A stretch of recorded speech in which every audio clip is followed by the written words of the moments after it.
It is so good to see everyone here this morning as we come out, and I know many of you have come in for this special weekend, for Mother's Day weekend, and we see the mothers beaming because they have their children, grandchildren, great-grandchildren, and such, and many of you have that, and whole rows filled with families. It's wonderful, wonderful scene to have here. We have Carrie and Kenzie here also, who have come back and visit with us, and good to see y'all. Mother's Day, a special day with our nation as it was. It began in the year 1908.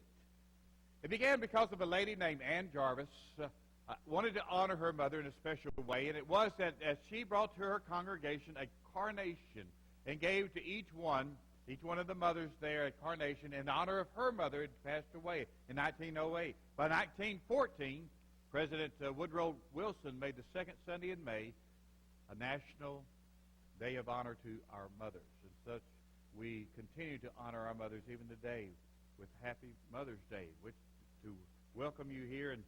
And what a way to honor your mothers, by being in church.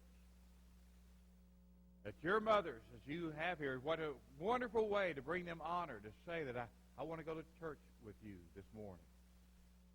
Honor our mothers. You know, there's something about Mother's Day and a special day, and even the Bible has a particular passage about mothers that we read, Proverbs 31, have the special place that mothers have. Who can find a virtuous woman? And I like the way that it was read this morning, an excellent woman. 4 things we want to talk about, as Proverbs 31 says about mothers.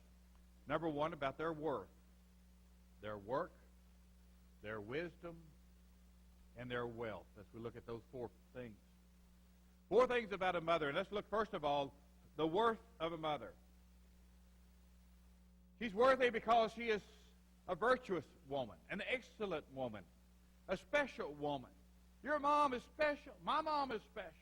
Yes. There's value placed to her because there's some things that are valuable because there's only one of. Well, I know that there are many mothers, but I only have one. And we have one mother. She's valuable because she's one. And so there's a value placed to mothers. She's a lady of virtue, valiant, worthy. This word is often used as a wounded soldier would come home to receive their reward, a medal of valor that they would have and receive because of that. She's a valiant woman, worthy woman.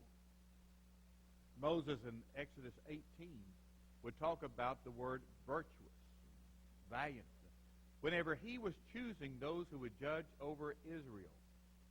And that was a quality in their character, that they be virtuous.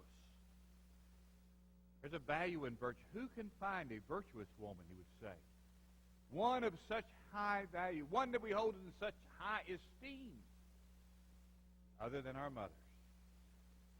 Amen on that. And so she is her worth is unequaled because of her value of virtue. Continuing in this, it said her price is far above rubies because of her value. She's rare. She's special. I know you hold a valuable place in your heart because of your mother. No other like your mother.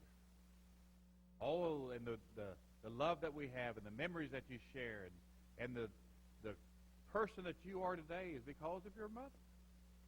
Having that part in that. And she's rare. Abraham Lincoln said this about mothers. He said, no one is poor who has a godly mother. Certainly that's true.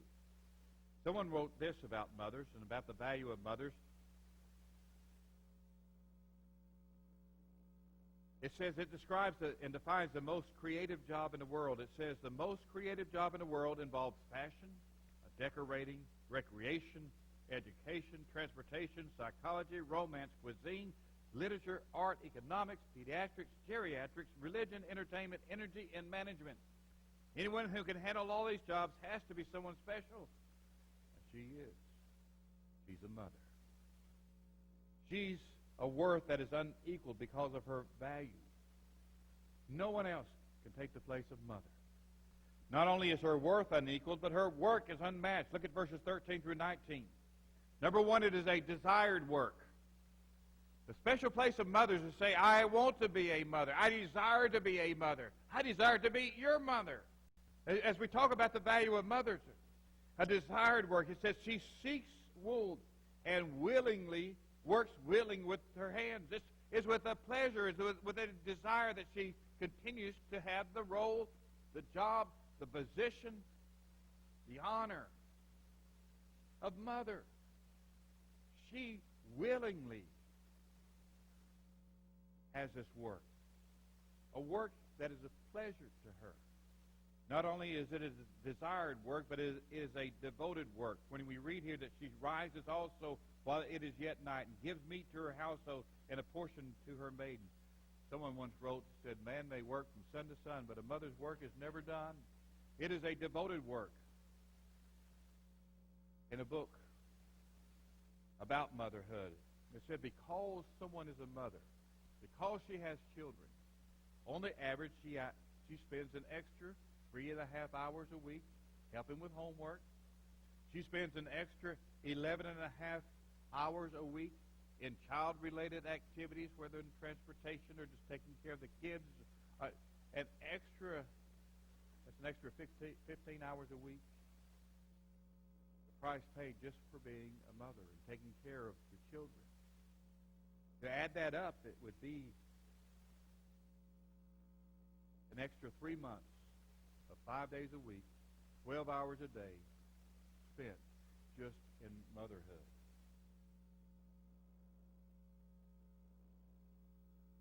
We read about the child who, in his science class, was learning about magnets. And on the test, they said, what is a 6-letter word that is strong and picks up things? And he wrote in the word mother. Yeah.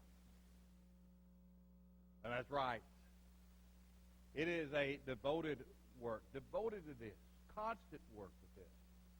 So not only is it a desired work and a devoted work, a desired work that she's submissive to say, I am a mother and this is my role. And I submit to that role as being mother.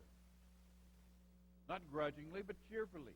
It is a devoted work, and that shows her sacrifice to that work. But also, it is a dedicated work. It shows her steadfastness. When it says she layeth hold to the spindle, the word layeth hold means it's that persistence or dedication or perseverance. Her steadfastness in her work, constant work. 2 little boys brought a bouquet of flowers to their mother. They'd gone down to the flower shop and bought it with their own money that they had laid aside by the chores. And it was a bouquet of flowers. They said, this is not really what we wanted. We wanted that big bouquet. It had rest in peace on it. Because you were always saying, just, I want to give me a little peace so I can rest. And they wanted that rest in peace. But they got their little bouquet of flowers. Oh, it's a devoted work. It's dedicated work. Constant. The mothers. It just shows how that you lay hold of her hands to whatever work it is. You just take it in stride. It's just a mother's work, just another day of being a mother. So it is a dedicated work. Shows her steadfastness. Also it says, and as we continue on, it says a wisdom that is unfeigned. Wisdom of motherhood. There are a lot of things that we learn from our mothers. Someone wrote this about what my mother taught me. I think a lot of them apply to me. Maybe a lot of them apply to you also. Things I learned from my mother. Learned logic from my mother. Because I said so. That's why. You learn logic from your mother. You learn religion from your mother too. When she says, you better pray, that comes out of the carpet. You learn religion from your mother. You learn foresight from your mother. You put on clean underwear in case you have an accident on your way to work, right? You learn irony from your mother. Said, you keep crying and I'll give you something to cry about. You ever heard those words? You learn hypocrisy from your mother. Yeah. If I told you once, I told you a million times. Don't exaggerate. So, you learn from philosophy from your mother, too. It says, if you fall off that swing and break your neck, you can't come to the store with me. And so that's what you learn from your mother. You learn medicine from your mother. It says that if you don't stop crossing your eyes, you're going to freeze that way. Yeah. You learn genealogy from your mother. Were you born in a barn? Right? You learn anticipation. Just wait till your father gets home. You ever heard those words? Yeah, I did. Just wait till your father gets home. And then you learn justice from your mother. When she says, one day you'll have kids that act just like you do. There's justice from your mother. She has a wisdom that is unfeigned. The things that we learn from our mother, our sweet mother, and things that she would say to us. And there's wisdom. She opens her mouth with wisdom, and her tongue is the law of kindness. Wisdom in what she says. If we would just pay attention to the words our mothers would say, and as we think back on them, and say, if I had just listened to Mama and what she was saying, I wouldn't have to go through the pain. I wouldn't have to go through the heartache. I wouldn't have to go through the consequences that I'm going through, as Mama was trying to tell me what to do and what not to do. There's wisdom in Mama's words. Not only is there wisdom in what she speaks, but there's wisdom in what she shuns. Look at verse 27. She looked well to the ways of her household and eateth not the bread of idleness. There are certain things that she does and certain things that she speaks, but there's certain things that mothers shun. She eats not the bread of idleness. Has your mother ever told you no in certain situations? No, you don't need to go there. No, we don't speak that way. No, no, no, no, no. And you thought you had the meanest mother in the world because she wouldn't let you do things. She wanted you to shun certain things. That doesn't need to be a part of your life. Not only is there wisdom in what she accepts and wisdom in what she passes on to us, these are things that we learn from our mother. These are things that we do from our mother. There are things that she shuns also, and there's wisdom in that. Don't let this be a part of your life. She's trying to help you and help us to say, if I could just guard you from some pain, from some sorrow in your life, just listen to me. There are things that you need to avoid. I think of 1 Corinthians 15, verse 33, where Paul was talking about evil companions corrupt good morals. And Mama was always one that would help me in choosing my friends on who to hang around with or who not to hang around with. There's wisdom in that. Wisdom that she could see far ahead more than I could. Amen. There's wisdom in what she shuns. And then there is a wealth that is unshared. She has by the praise of her family. It says, her children arise up and call her blessed. Her husband also, he praises her. One way, in Ephesians chapter 6, it says, honor your father and mother. And one way that you have honored your mother is to be here in church with her today. Honor your father and mother. And there is a wealth that is unshared because of the praise of her family. Her children rise up and call her blessed. There's honor and respect, and there's love for mother there. Because of all that she's done for you in the past, because of all that she's going to do in the future, of all that who you are today because of your mother. We honor them in that. A wealth that is unshared. By the praise of her family, her children rise up and call her and praise her. Her husband also. Someone once said it's the greatest gift that a father can give their children is to love their mother. And to let the children see that love. I'm talking now to those who have children at home. There are a lot here who don't have children like me. The children, I say they're grown and gone. They're living off and such. But many of you still have children at home. Many of you still have your parents, your mother still living. Mom and dad still living. Children at home. I don't know if I would say that is the best time of your life. I would say you have the most memories of these times. Your children at home. Your mom and dad still living.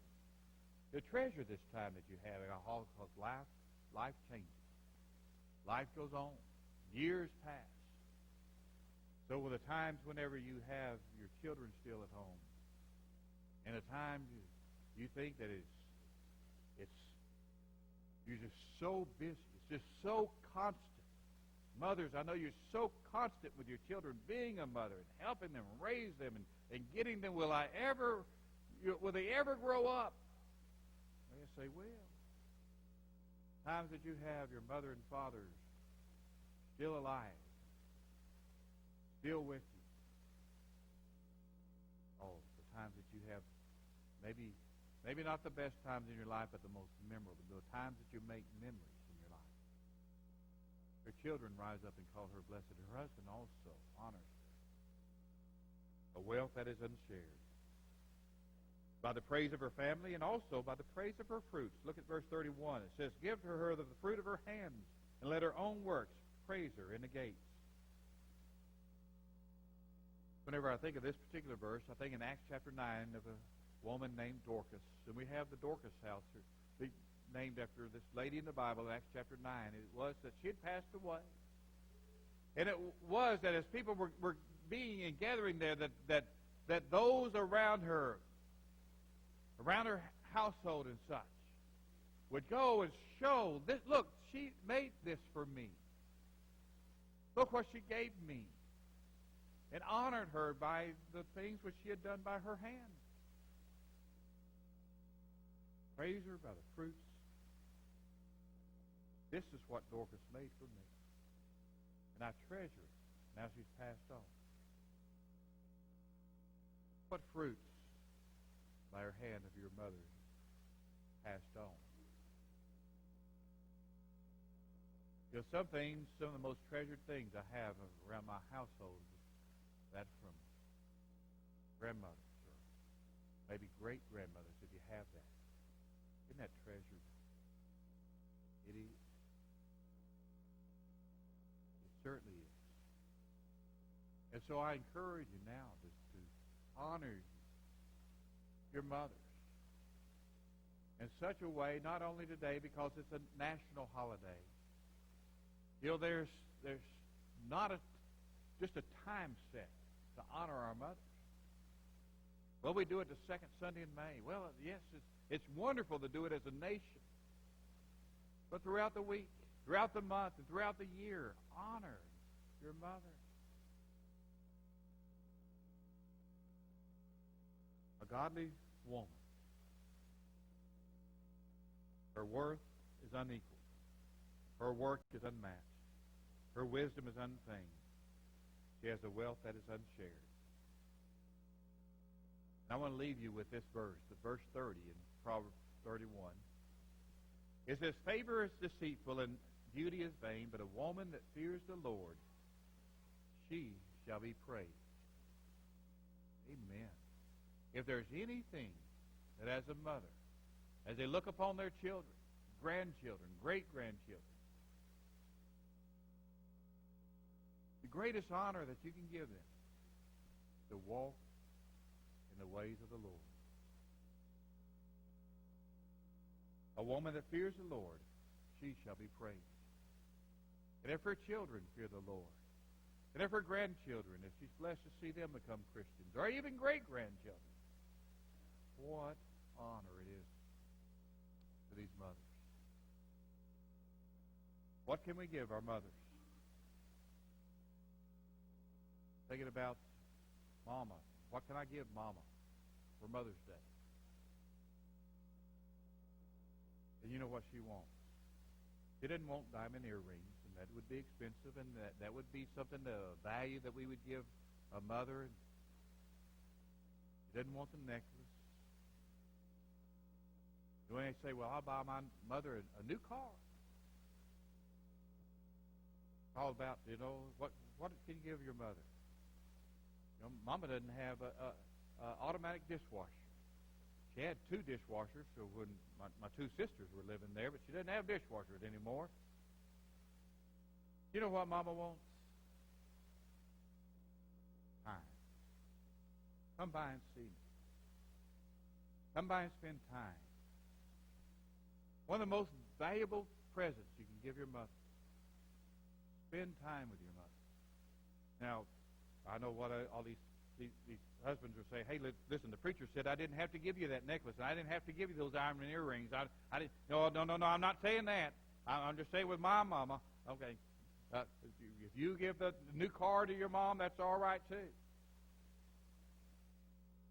The time, isn't that valuable? Isn't that precious? Amen on that. A godly mother like no other. Proverbs 31 is a great tribute. What a privilege to preach about mothers. Greatest honor, as we said, is to become a Christian, to honor your mother in that way, to live a good, godly life, that virtue from a virtuous woman would pass from generation to generation to generation. And so we offer the invitation. If we can help you and encourage you and live in the Christian life and bring an honor to your mother, won't you come right now while we stand and while we sing?